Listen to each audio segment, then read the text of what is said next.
Hello, ladies and gentlemen. It's William here, um, fresh out of the shower and freshly back in uh, my home in Kentucky.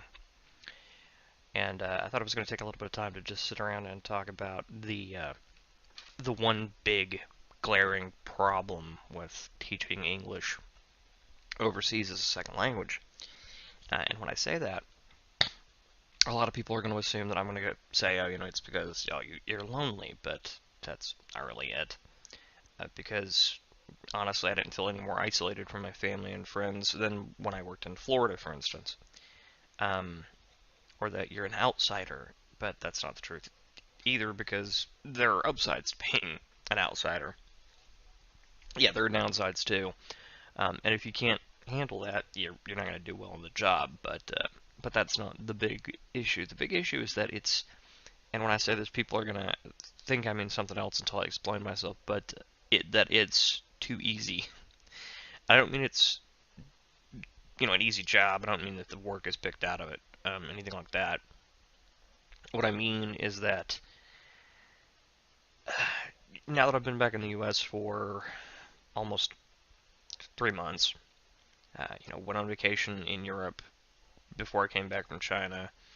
Went and stayed in Alabama with a friend of mine for 2 weeks. Stayed with my family here in Kentucky for 2 weeks, and now I'm back here where I'm gonna be based out of for a while. What I'm doing now is that here in a little bit, about an hour, I'm going to go to a temp agency. I'm going to fill out a thing, and I'm going to go work probably at a factory while looking for a more permanent job in a university somewhere, probably as a resident hall coordinator.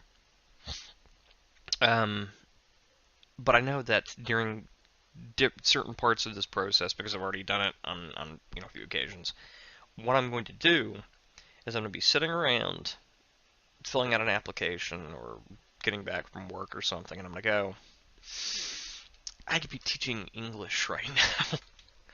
And it's true. I guarantee you that if I wanted to, I could.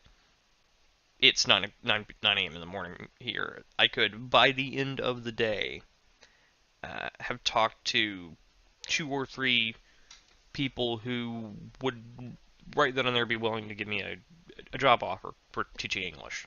Most of them would probably be in China, and they'd probably be private institutions, but I could do it.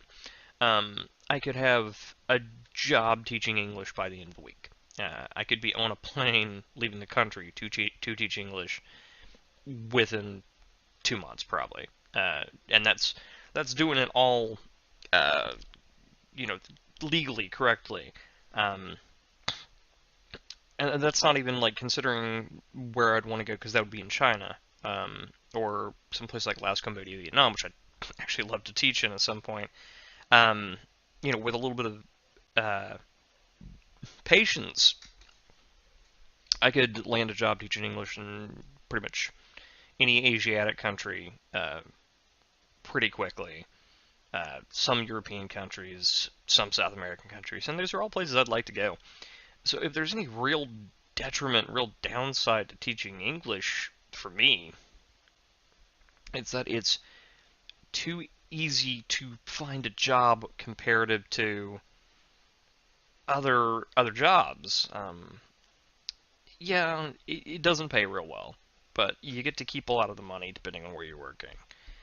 It's a good gig, and it's the stress of finding a job teaching English is so low comparative to the stress of finding a job in the U.S. at least.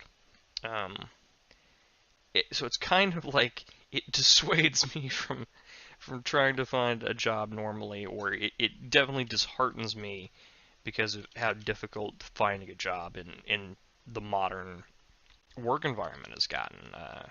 And I blame human resources almost entirely, and that's really unfair because I've worked human resources before, and it's not easy.